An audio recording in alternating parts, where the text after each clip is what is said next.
Hi dear students, welcome to this class. நான் உங்கள் Bala sir. இன்றைக்கி நம்ம 4th lesson ஸ்டார்ட் பண்ணுறோம். +1 ஃபிசிக்ஸில் 4th lesson வேலை, ஆற்றல் மற்றும் திறன், work, energy and power. That is the topic of the lesson. ரொம்ப கம்ஃபர்டபுளான ஒரு லெசன், ரொம்ப எளிமையான ஒரு பாடம். ஈஸியாக நீங்கள் படித்து நிறைய விஷயங்களை புரிஞ்சுக்க முடியும். ஈஸியான பாடம் அப்படிங்கிறத விட நிறைய இம்பார்ட்டண்ட்டான விஷயங்கள் இந்த பாடத்தில் நிறையவே இருக்குது. ரொம்ப இன்ட்ரெஸ்டிங்காக, ரொம்ப காம்ப்ளிகேட்டட் இல்லாமல் நீங்கள் எளிமையாக படிச்சுக்கிறதுக்கான ஒரு டாபிக், ரொம்ப முக்கியத்துவம் வாய்ந்த ஒரு டாபிக். நீட்டு, ஜேஇ போன்ற எக்ஸாம்ஸில் எல்லாம் நிறையவே இந்த மாதிரி டாப்பிக்லேருந்து கொஷின்ஸ் வந்து நீங்கள் எதிர்பார்க்கலாம். அது மட்டும் இல்லை, நம்ம போர்டு எக்ஸாமுக்குமே இதில் கொஷின்ஸ் வந்து நீங்கள் எக்ஸ்பெக்ட் பண்ணுற கொஷின்ஸை வந்து எந்த கொஷின் நம்ம பாயிண்ட் அவுட் பண்ணுறோமோ அந்த கொஷினே டைரெக்டாக வர்றதுக்கான வாய்ப்புகள் நிறைய இருக்குது.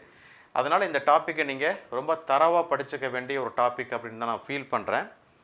ஸோ இந்த டாப்பிக்கில் என்ன சொல்கிறாங்கன்னா, வேலை, ஆற்றல் மற்றும் திறன் அப்படின்னு சொல்கிறாங்க. இப்போ வேலை, இப்போ எல்லாமே நம்ம வந்து கேள்விப்பட்ட ஒரு வார்த்தையாக தான் இருக்குது. ஸோ வேலைங்கிற வார்த்தை நம்ம அன்றாட வேலைகளில் நிறைய வேலைகள் வந்து நம்ம பார்க்குறோம், செய்கிறோம். வேலைங்கிற வார்த்தையை நம்ம டெய்லி கேட்குறோம். வீட்டில் என்ன பண்ணுறாங்க, டெய்லி ஒரு வேலை, ஏதாவது ஒரு வேலை வந்து நம்ம வீட்டில் சொல்லிகிட்டே இருக்கிறாங்க. அதுவும் குறிப்பாக லாக்டவுன் பீரியடில் நம்ம வீட்டில் நம்மளை சும்மா இருக்க விடுறதே இல்லை. நம்ம என்ன நினச்சிட்டு இருக்கிறோம், சும்மா இருக்கிறதே ஒரு பெரிய வேலைன்னு நினச்சிக்கிட்டு இருக்கிறோம். அப்படிலாம் கிடையாது, நிறைய வேலை வந்து சொல்கிறாங்க நம்ம வீட்டில். இப்போ நம்ம செய்கிறதெல்லாம் வேலையா அப்படின்னு பார்க்கும்போது எந்த நிகழ்வை நாம் வேலை என்று கருதலாம்? இப்போ நீங்கள் நினச்சிக்கிட்டு இருக்கிறீங்க நான் செய்கிறதெல்லாம் ஒர்க்கு அப்படின்னு நினைக்கிறீங்க. இப்போ ஒர்க்கில் வந்து ஃபிசிக்கல் ஒர்க் இருக்குது, மென்டல் ஒர்க் இருக்குது. நம்ம உடல் அளவை, உடலில் இருக்கக்கூடிய ஆற்றலை பயன்படுத்தி நம்ம வேலை செய்கிறோம்.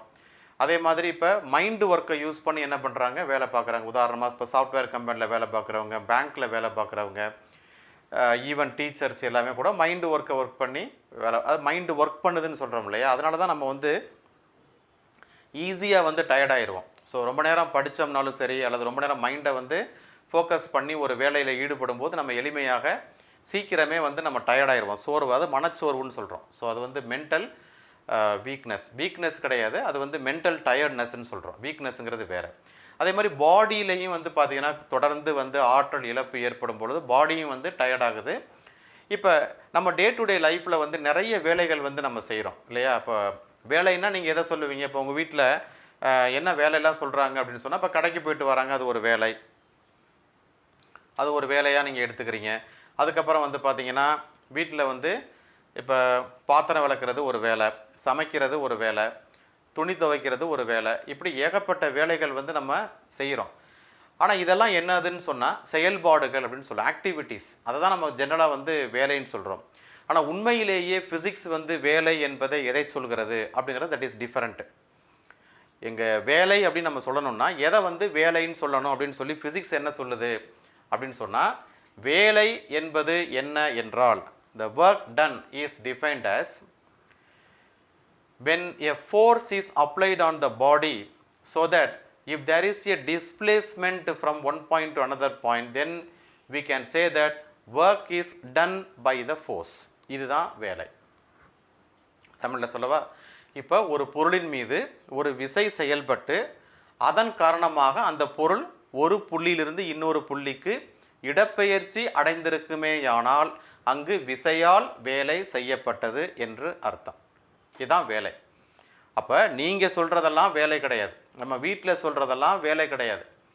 சில பேர் சொல்லுவாங்க, என்ன சார் பண்ணுறீங்க, சும்மா இருக்கிறேன். சும்மா இருக்கிறதே சில பேர் வேலையாக இருப்பாங்க, அது கிடையாது.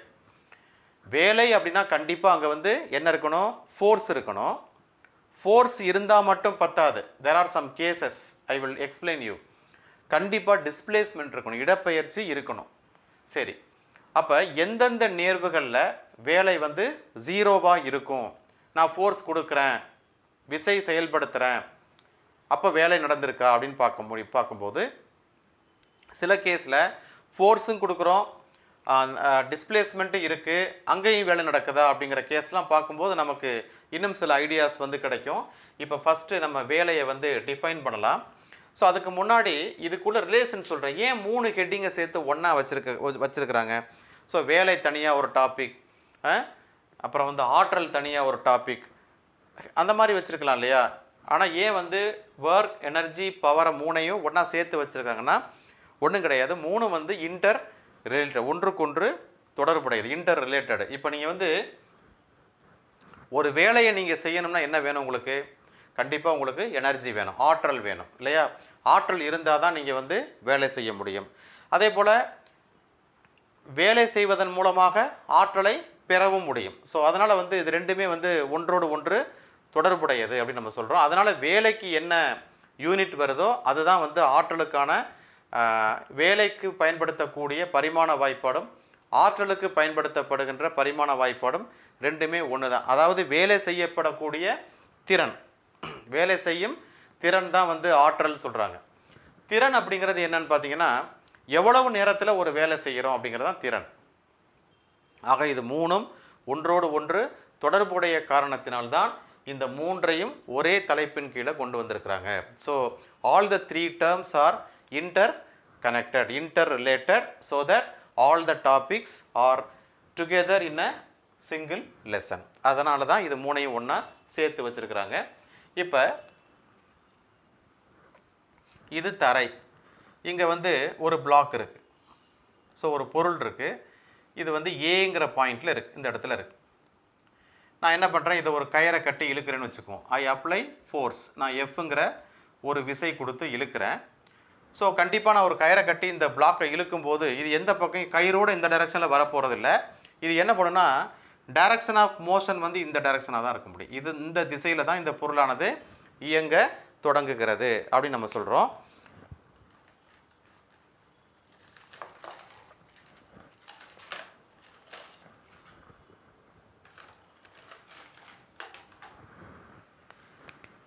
ஸோ இந்த டைரக்ஷனில் பொருளுடைய இடப்பெயர்ச்சி இருக்குமே, ஆனால் இந்த எஃப்பை நீங்கள் காம்பனண்ட்டாக பிரிக்கும்போது அப்போ கண்டிப்பாக இந்த திசையில் ஒரு விசை செயல்பட்டிருக்க வேண்டும். There should be a force in this direction.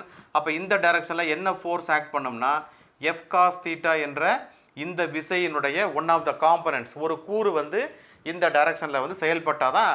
ஏன்னா இந்த பக்கம் பொருள் இயங்குதுன்னா கண்டிப்பாக வந்து இந்த பிளாக் ஏயிலேருந்து இந்த இடத்துக்கு வந்துருச்சுன்னு வச்சுங்களேன், இந்த இங்கேருந்து இங்கே வந்துருச்சு. ஸோ பிளாக் வந்து இங்கே வந்துருச்சுன்னா பிங்கிற பாயிண்ட்டுக்கு வந்துருச்சுன்னா இந்த ஏக்கும் பிக்கும் இடைப்பட்ட அந்த இடப்பெயர்ச்சி தான் டிஆர் வெக்டர்னு சொல்கிறோம். டிஆர் வெக்டருங்கிறது இடப்பெயர்ச்சி வெக்டர் என்று சொல்லுகிறோம்.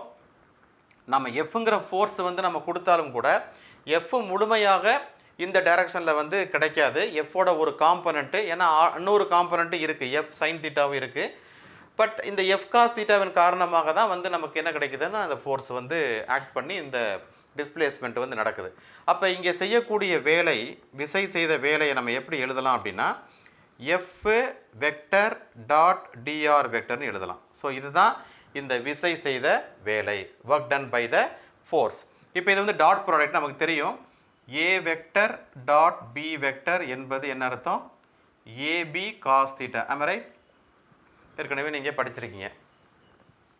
அப்போ இது என்ன ஆகும்னா எஃப் டிஆர் காஸ் தீட்டா எழுதலாம், அல்லது F cos theta. F cos theta தான் இங்கே நமக்கு கிடச்சிருக்கிற force for this displacement TR.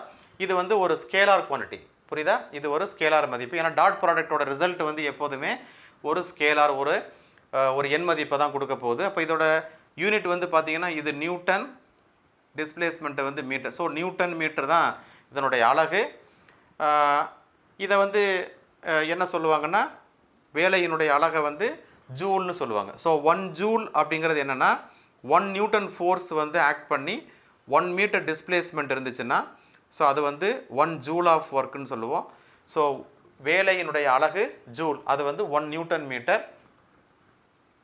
பரிமாண வாய்ப்பாடு நமக்கு ஏற்கனவே தெரியும், ml² T⁻². ஏன்னா ஃபோர்ஸுக்கு வந்து ml T⁻², டிஸ்பிளேஸ்மெண்ட்டுக்கு L. So ml² T⁻². இதுவே தான் ஆற்றலுக்கும் நமக்கு வந்து பரிமாண வாய்ப்பாடு கிடைக்கும். ஸோ இதுதான் விசை செய்த வேலை அப்படின்னு நம்ம சொல்கிறோம். இப்போ இந்த ஒர்க் W வந்து எப்பெல்லாம் ஜீரோவாக இருக்கும் அப்படின்னு பார்த்தீங்கன்னா I will tell you some cases. இப்போ ஃபஸ்ட்டு கேஸ் நான் என்ன சொல்கிறேன்னா ஃபோர்ஸ் வந்து ஜீரோவாக இருந்தால் செய்யப்பட்ட வேலை சுழியாகும், ஆனால் இயக்கம் இருக்கலாம். எப்படி சார்? ஃபோர்ஸ் கொடுத்தா இயக்கம் இருக்க தானே வேணும்.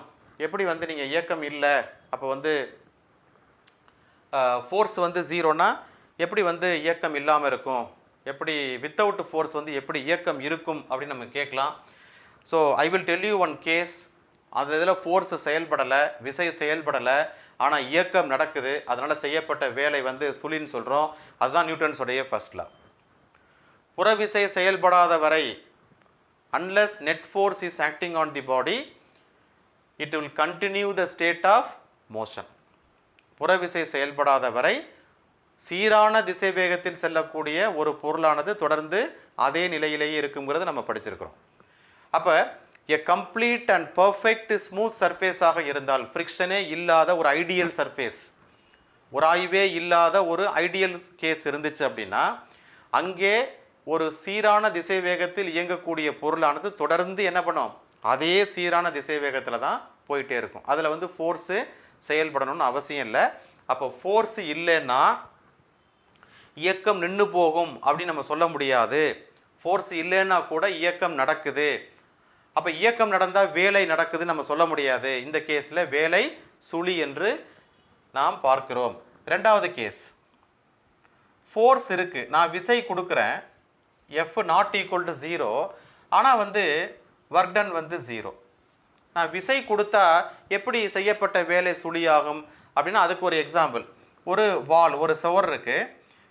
இந்த சுவரை நீங்கள் என்ன பண்ணுறீங்க, பிடிச்சி தள்ளுறீங்க. You apply the force. ஒன்றும் இல்லை, இப்போ இந்த போர்டு தான் எனக்கு வந்து வால்னு வச்சுங்களேன். ஐ அப்ளை ஃபோர்ஸ், நான் வந்து பிடிச்சி இதை அழுத்துறேன். ஸோ என்னாச்சு, அழுத்துறனே தவிர ஒன்றுமே ஆகலை, இது நகர்ந்து போகலை. அப்போ டிஸ்பிளேஸ்மெண்ட் வந்து 0. ஃபோர்ஸ் கொடுக்குறேன், ஆனால் டிஸ்பிளேஸ்மெண்ட் வந்து 0. இப்போ டிஸ்பிளேஸ்மெண்ட் 0னா what is your work? Work வந்து 0. அதனால் இந்த கேஸில் வந்து W வந்து 0 ஆகுது. மூணாவது கேஸ் பார்த்தீங்கன்னா, ஃபோர்ஸும் இருக்குது, டிஸ்பிளேஸ்மெண்ட்டும் இருக்குது, ஆனாலும் ஒர்க் வந்து 0வாக இருக்கும். அது வந்து தேர்ட் கேஸ். அந்த தேர்ட் கேஸில் எப்படி சொல்லலாம் அப்படின்னு சொன்னால், இப்போ ஒன்றும் இல்லை, இது வந்து எர்த்து, இது வந்து ஒரு சேட்டலைட். சேட்டலைட் வந்து இந்த ஆர்பிட்டில் சுற்றுது. அப்போ இங்கே வந்து சென்ட்ரிபெட்டல் ஃபோர்ஸ் இருக்குது, இது திசை வேகம். திசை வேகம்ங்கிறத நம்ம இடப்பெயர்ச்சியில் நம்ம எழுதிக்கலாம். ds/dt தான் திசை வேகம். அப்போ இது ஒரு பொருளில், இயங்கக்கூடிய ஒரு பொருளில் இங்கே விசையும் இடப்பெயர்ச்சியும் ஒன்றுக்கொன்று செங்குத்தாக இருக்குமேயானால், தீட்டா 90ஆக இருக்குமேயானால், காஸ் 90 உடைய வேல்யூ வந்து என்னப்பா 0. அதனால வந்து ஒர்க் டன் வந்து என்னவாக இருக்கும், 0வாக இருக்கும். அப்போ ஃபோர்ஸும் டிஸ்பிளேஸ்மெண்ட்டும் இருந்தால் கூட என்னவாகுது, ஒர்க் டன் வந்து 0வாக இருக்குது அப்படின்னு நம்ம பார்க்குறோம். ஸோ அனதர் இம்பார்ட்டன்ட் திங்ஸ் வந்து பார்த்தீங்கன்னா, எப்பெல்லாம் இந்த ஒர்க் வந்து மாறுது அப்படிங்கிறத நம்ம பார்க்குறோம் with respect to the theta. இப்போ நம்ம என்ன பார்க்குறோன்னா, W வந்து நம்ம என்ன சொல்கிறோம், எஃப் காஸ் தீட்டா இன்ட்டு டிஆர்னு சொல்கிறோம். Okay, this is what your W. இப்போ தீட்டா வந்து 0 டிகிரியாக இருந்துச்சுன்னா நமக்கு கண்டிப்பாக ஒர்க் வந்து என்னவாக இருக்கும், எஃப்டிஆராக கிடைக்கும். இது வந்து நமக்கு வந்து மேக்ஸிமம் வேல்யூ, பெருமை மதிப்பாக இருக்கும். செய்யப்பட்ட வேலை வந்து மேக்ஸிமமாக இருக்கும். தீட்டா வந்து 0 less than theta less than 90. Theta வந்து 0வுக்கும் 90க்கும் இடையில் இருந்துச்சு அப்படின்னா W வந்து கண்டிப்பாக வந்து ஒரு பாசிட்டிவ் வேல்யூவாக கிடைக்கும். நமக்கு மேக்ஸிமமாக கிடைக்காது, but definitely we will get a positive value. when theta is 90 degree, 90 டிகிரியாக இருக்கும்போது, தீட்டாங்கிறது என்னது, it is angle between the force and displacement, விசைக்கும் இடப்பெயர்ச்சிக்கும் இடைப்பட்ட கோணம். தீட்டா 90ஆக இருக்கும்போது திஸ் W will be 0, ஏன்னா காஸ் 90 வந்து 0. அடுத்தது தீட்டா வந்து 180 டிகிரியாக இருந்துச்சுன்னா W will be minus F into dr. ஏன்னு கேட்டிங்கன்னா காஸ் 180 வந்து -1, cos 180 degree is equal to -1. இது வந்து திஸ் ஆல்சோ மேக்ஸிமம், பட்டு ஃபோர்ஸும் டிஸ்பிளேஸ்மெண்ட்டும் ஆப்போசிட் டைரக்ஷனில் ஆக்ட் பண்ணியிருக்குன்னு அர்த்தம். இதுவும் மேக்ஸிமம் தான். அடுத்தது வந்து பார்த்தீங்கன்னா தீட்டா 0 லெஸ் தேன் தீட்டா, அதாவது 90க்கு மேலே லெஸ் தேன் 180 இருந்துச்சுன்னா W வந்து உங்களுக்கு வந்து நெகட்டிவாக கிடைக்கும். ஸோ எப்படியெல்லாம் ஒர்க் மாறுதுங்கிற கேசஸ் பாருங்கள். ஜீரோவாக இருந்தால் நமக்கு மேக்ஸிமம் கிடைக்குது, 0க்கு 90 இடையில பாசிட்டிவ் கிடைக்குது, 90யாக இருந்தால் 0 கிடைக்குது. ஏன்னா அடுத்தது வந்து பார்க்கும்போது 180ல் வந்து அதுவும் மேக்ஸிமம் கிடைக்குது, 90க்கும் 180க்கு நடுவில் வந்து நெகட்டிவ் கிடைக்குது. இப்படி வந்து வேலை வந்து பல்வேறு கோண மதிப்புகளுக்கு விசைக்கும் இடப்பெயர்ச்சிக்கும் இடைப்பட்ட கோணத்தை பொறுத்து வேலையினுடைய மதிப்பானது எண் மதிப்பானது மாறுவதை இந்த டேபிள் மூலமாக நம்ம பார்க்க முடியுது. இப்போ புரியும்னு நினைக்கிறேன், ரைட்டா? அடுத்தது நம்ம முக்கியமான ஒரு கணக்கு ஒன்று பார்த்துடலாம். சிம்பிளான ஒரு ப்ராப்ளம் தான். எக்ஸாம்பிள் 4.1. இது புரியுதா? வேணால் பார்த்துக்க, ஒரு கேஸ் பாருங்கள்.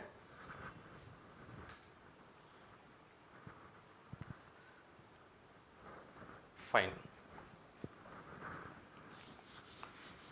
இப்போ எக்ஸாம்பிள் 4.1 என்ன சொல்லுதுன்னு பார்க்கலாம். ஏன்னா ப்ராப்ளம்ஸ் கூடவே நம்ம டிஸ்கஸ் பண்ணிட்டோம் அப்படின்னா உங்களுக்கு ஈஸியாக புரியும். அதில் என்ன சொல்கிறாங்க அப்படின்னா 4.1 ஒரு பெட்டி 25 நியூட்டன் விசையினால் 15 மீட்டர் இடப்பெயர்ச்சி ஏற்படுமாறு இழுக்கப்படுகிறது. ஒரு பாக்ஸ் இருக்குது, we have a box. இந்த பாக்ஸ் வந்து எவ்வளோ ஃபோர்ஸ் கொடுத்துருக்குறாங்கன்னா 25 நியூட்டன் ஃபோர்ஸ் கொடுத்து இழுக்கிறாங்க. 15 மீட்டர் இடப்பெயர்ச்சி ஏற்படுமாறு இழுக்கப்படுகிறது. ஸோ இது வந்து இது ஏன்னு வச்சுங்க, இது பின்னு வச்சுங்க. இது இங்கேருந்து இங்கே வர்றதுக்கு இதுக்கு எடுத்துக்கிற டிஸ்டன்ஸ் வந்து டிஸ்பிளேஸ்மெண்ட் வந்து 15 மீட்டர். Angle between the force and displacement வந்து 30 டிகிரியாக இருக்குமே ஆனால், இது 30 டிகிரியாக இருக்குமே ஆனால் what is the work done அப்படின்னு கேட்குறாங்க. பார்க்கலாம். ஸோ டபிள்யூக்கு ஃபார்முலா என்ன சொல்லுங்கள் பார்க்கலாம். F vector dot dr vector. இங்கே வந்து இதுக்கு ஆன்சர் வந்து எஃப் காஸ் தீட்டா இன்ட்டு டிஆர்னு வரும். ஏன்னா எஃப் டிஆர் காஸ் தீட்டா, நான் எஃப் காஸ் தீட்டான்னு சேர்த்து எழுதிக்கிறேன். அது காம்பனண்ட் ஆஃப் த ஃபோர்ஸ் தான் அங்கே ஆக்ட் பண்ணியிருக்கோம். இப்போ எஃப் வந்து எவ்வளவு 25 இன்ட்டு காஸ் 30 இன்ட்டு டிஆர் வந்து 15. ஓகேவா? So 25 into 15 into cos 30. Cos 30 எவ்வளவு √3/2வா? am I right? ஓகே, √3/2. அப்போ இது ரெண்டையும் மல்டிப்ளை பண்ணலாமா? இது 7.5. ஓகே, ஸோ 25 இன்ட்டு 7.5, √3யோட வேல்யூ வந்து 1.732. ஸோ இது எல்லாத்தையும் நீங்கள் மல்டிப்ளை பண்ணுங்கள்.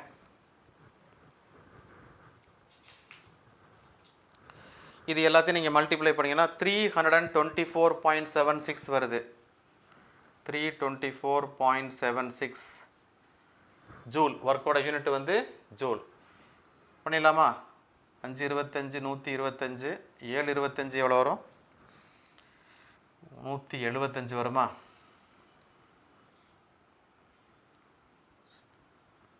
ஸோ ரெண்டையும் மல்டிப்ளை பண்ணியா 5 7 8 1. ஸோ 187.5 வரும் இன்ட்டு 1.732வால் மல்டிப்ளை பண்ணணும். கண்டிப்பாக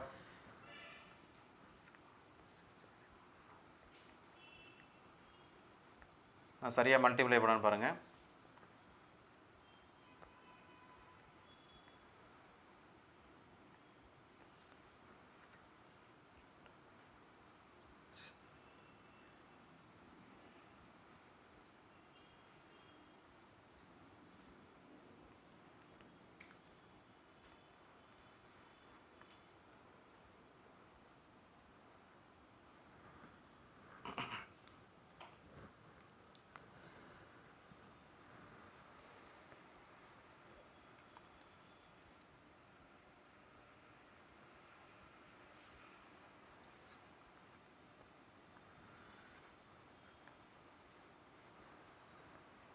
இங்கே தான் மிஸ்டேக் இருக்குது.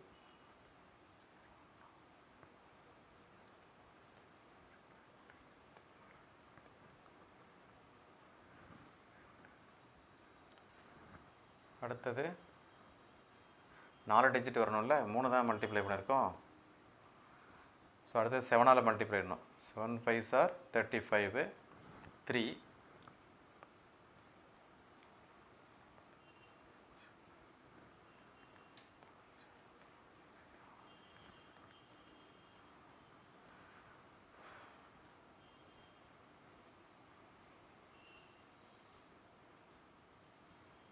உங்கள்கிட்ட சொல்லியிருக்கலாம் பேசாமல் மல்டிப்ளை பண்ண சொல்லி.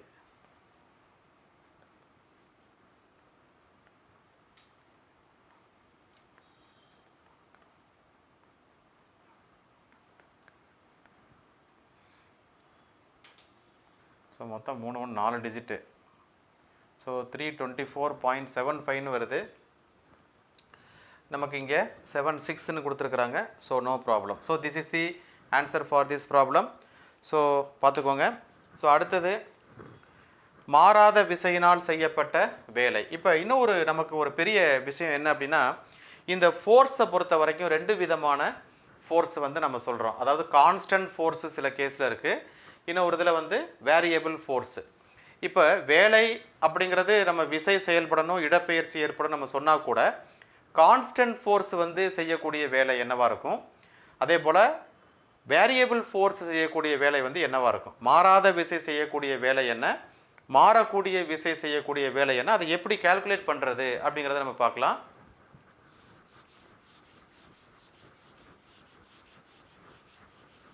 இப்போ கான்ஸ்டன்ட் ஃபோர்ஸுக்கு வேரியபிள் ஃபோர்ஸுக்கும் என்ன டிஃபரன்ஸு, நீங்கள் ஒன்றும் இல்லை, F is equal to some 10 Newton சொல்லிட்டீங்கன்னா இது வந்து கான்ஸ்டன்ட் ஃபோர்ஸ், மாறாத விசை.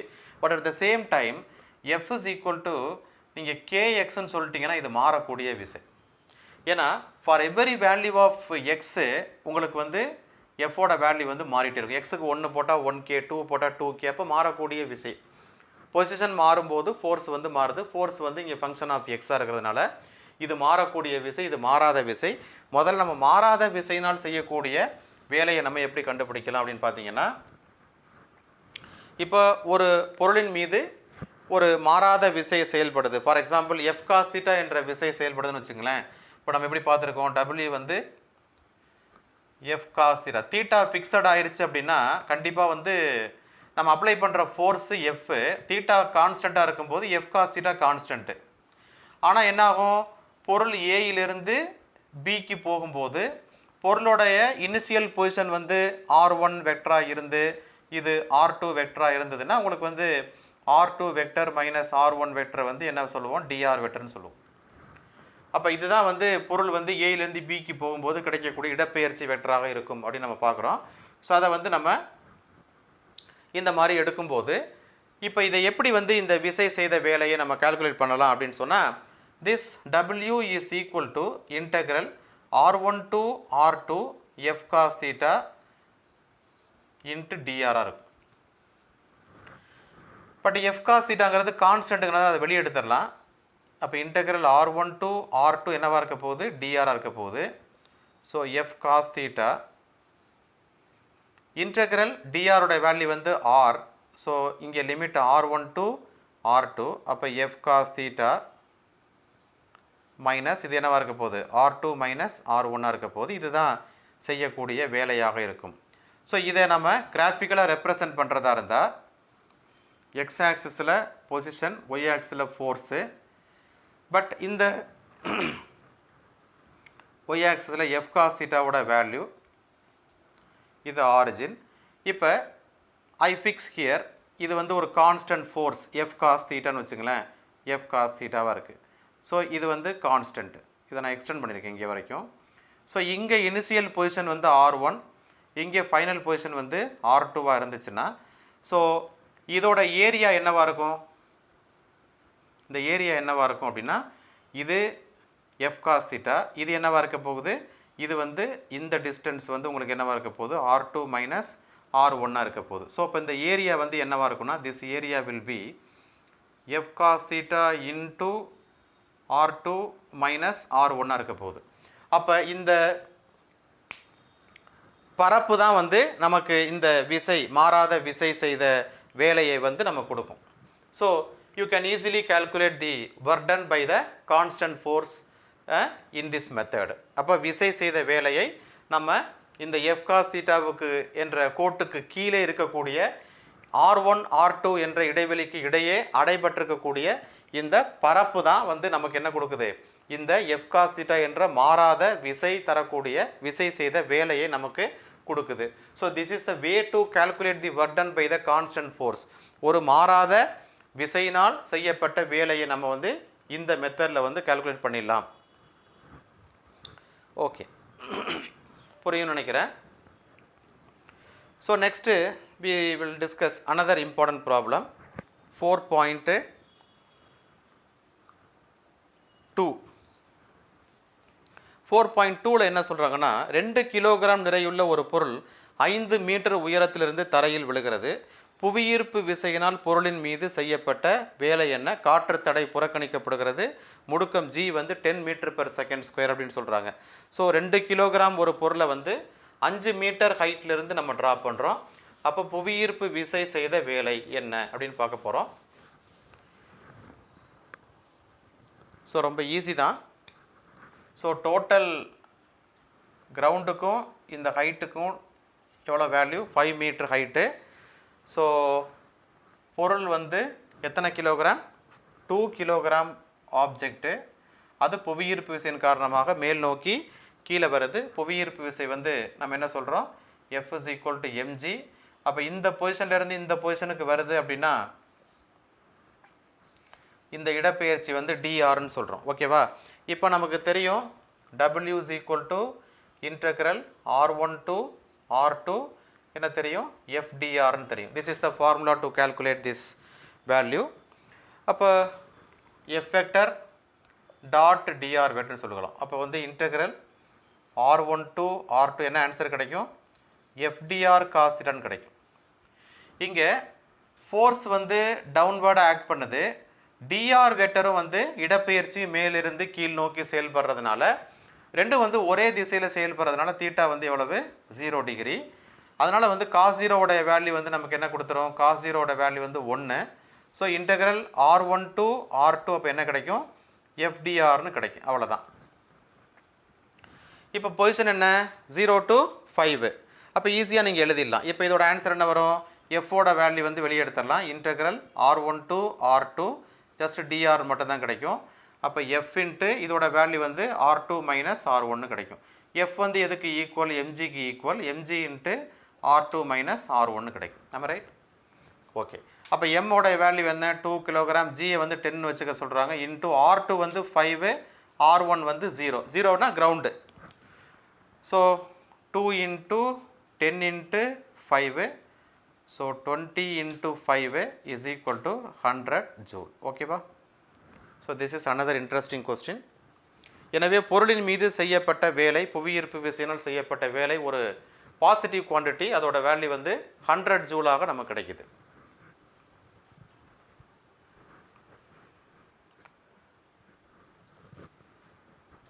So let us finish with one more problem. So remaining வந்து நம்ம அடுத்த கிளாஸில் பார்க்கலாம்.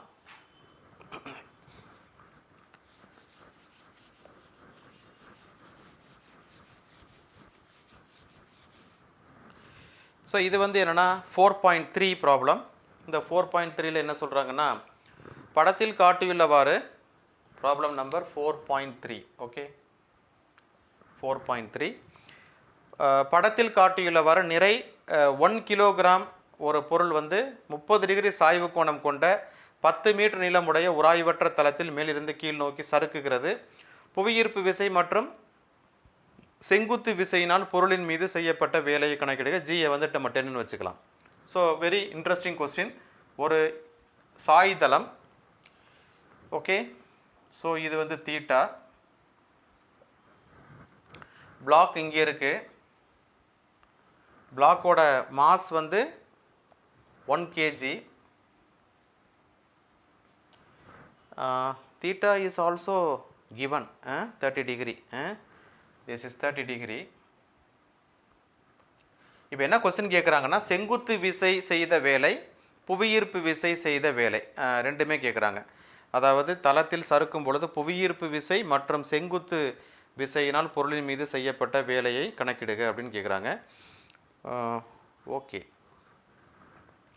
இப்போ இந்த பிளாக்கில் ஆக்ட் பண்ணுற ஃபோர்ஸஸ் என்னென்னா, இது வந்து உங்களுக்கு தெரியும் எம்ஜின்னு தெரியும். ஸோ இது நார்மல் செங்குத்து விசை. அப்போ இதை அன்பேலன்ஸ்டு ஃபோர்ஸு. ஸோ காம்பனண்ட்டாக பிரிக்கிறீங்க. காம்பனண்ட்டாக பிரிக்கும் போது இது என்ன வரும்? இது தீட்டாவா? So here this will be MG cos தீட்டாவா? MG cos theta. And this perpendicular force is MG sine தீட்டாவாக இருக்க போகுது. ஓகே, இப்போ எம்ஜி சைன் தீட்டாவின் காரணமாக தான் இது என்ன பண்ணுது? ஸ்லைட் ஆகி கீழே வருது, சறுக்குதுன்னு சொல்கிறோம். அப்போ விசை செய்த வேலை எப்படி கண்டுபிடிக்கலாம் அப்படின்னு பார்க்கும்போது, நியூட்டனுடைய ரெண்டாவது விதிப்படி சாய்வு தளத்தின் மீது செயல்படக்கூடிய இந்த mg sin தீட்டாவின் காரணமாக தான் நமக்கு வந்து இந்த ஒர்க் நடக்குது. இந்த லெங்த் வந்து பார்த்தீங்கன்னா 10. அப்போ இதுதான் என்னவா இருக்க போகுது, இந்த லெங்க்த்து தான் சாய்தளத்துடைய லெங்க் தான் டிஸ்பிளேஸ்மெண்ட், தட் இஸ் கிவன். அது வந்து 10 மீட்டர். ஸோ டிஆர் வந்து 10 மீட்டர். ஸோ அப்போ புவியீர்ப்பு விசையினால் செய்யப்பட்ட வேலை WmGன்னு வச்சுக்கலாம். This WmG is equal to அப்போ என்ன கிடைக்கும், F into F vector dot DR வெக்டரில் FDR நம்ம ஜெனரலாக வந்து காஸ் ஃபைன்னு சொல்கிறோம் ஜென்ரலாக. பட் இங்கே mg sin தீட்டாவும் டிஆருக்கும் இடைப்பட்ட அந்த கோணம், இந்த ஆங்கிள், இது வந்து லெட் இட் பி ஃபை. இல்லை, இது தீட்டா தான். இந்த ஃபைங்கிறது angle between the displacement and mg sin தீட்டா. அது வந்து ஃபை 0, ரெண்டும் ஒரே டைரக்ஷன். அப்போ காஸ் ஃபையோட வேல்யூ வந்து என்னவா இருக்க போகுது, 1. அப்போ W வந்து F இன்ட்டு, பட் F வந்து இங்கே வந்து எதுக்கு ஈக்குவலாக, mg sin தீட்டாவுக்கு ஈக்குவல் இங்கே. அப்போ mg sin தீட்டாவுங்கிற ஃபோர்ஸ்னால தான் அது வந்து கீழே வருது. இன்டூ டிஆர் வந்து 10. ஓகேவா? இப்போ கால்குலேட் பண்ணுங்கள். M வந்து 1 kg, G 10, sin 30. sin 30 எவ்வளவு டேரெக்டாக போட்டலாமா, sin 30 வந்து 1/2 into 10. Okay, so 2 5s are 10, 5 into 10 50. So 50 joule is the work done by the force due to gravity. அதாவது புவியீர்ப்பு விசையினால் செய்யப்பட்ட வேலையானது உங்களுக்கு 50 ஜூல். ஆனால் work done due to the normal force வந்து என்னவாக இருக்கும்னா 0வாக இருக்கும். எப்படி சொல்கிறேன் அப்படின்னா, இந்த ஃப்ரீ பாடி டயக்ராம் போடுங்க, இது நார்மல் ஃபோர்ஸு, ரைட்டா? ஆனால் டிஸ்பிளேஸ்மெண்ட் வெக்டர் வந்து டிஆர் வெக்டர் வந்து இந்த டைரக்ஷனில் இருக்குது. அப்போ இது ரெண்டுக்கும் இடைப்பட்ட கோணம் வந்து 90 டிகிரி.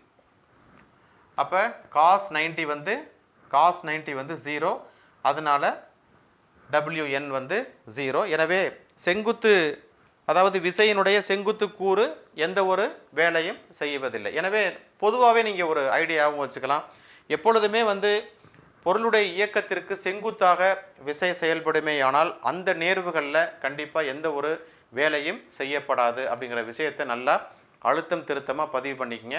அதாவது ஒரு பொருளுடைய திசை வேகத்துக்கு எடுத்துக்கிட்டாலும் சரி, இடப்பெயர்ச்சிக்கு எடுத்துக்கிட்டாலும் சரி, அதுக்கு செங்குத்தாக செயல்படக்கூடிய விசை எந்த ஒரு வேலையும் செய்யாது அப்படிங்கிறதுக்கு பல உதாரணங்கள் நான் சொல்ல முடியும். கோள்களுடைய இயக்கம் ஒரு உதாரணம், அதே போல் எலக்ட்ரான்களுடைய இயக்கம் ஒரு உதாரணம். உட்கருவை சுற்றி எலக்ட்ரான்கள் இயங்குது இல்லையா? ஸோ அங்கேயுமே வந்து பார்த்திங்கன்னா திசை வேகத்திற்கும் அந்த விசைக்கும் இடைப்பட்ட ஆங்கிள் வந்து 90 டிகிரியாக இருக்கும். அப்போ எந்த வேலையும் அங்கே அந்த விசை செய்வதில்லை. அதே போல் நம்ம கோள்களுடைய இயக்கத்துலேயும் அப்படி தான், சேட்டலைட்டோட இயக்கத்துலேயும் அப்படி தான். சேட்டலைட் தொடர்ந்து ஏன் வட்டப்பாதையில் சுற்றிக்கிட்டே இருக்குது அப்படின்னா, அந்த ஆர்பிட்டில் அதனுடைய திசை வேகமும் மைய நோக்கு விசைக்கும் இடைப்பட்ட அந்த கோணம் வந்து 90 டிகிரியாக இருக்கும். ஸோ அது எந்த விதமான வேலையும் அங்கே செய்யப்படுவதில்லை. ஸோ எந்த எனர்ஜி லாஸுமே இருக்காது. அதனால் தொடர்ந்து அந்த வட்டப்பாதையில் இயங்கிக்கிட்டே இருக்கும். ஸோ தொடர்ந்து வீடியோஸ் பாருங்கள். கீப் வாட்சிங். தேங்க்யூ.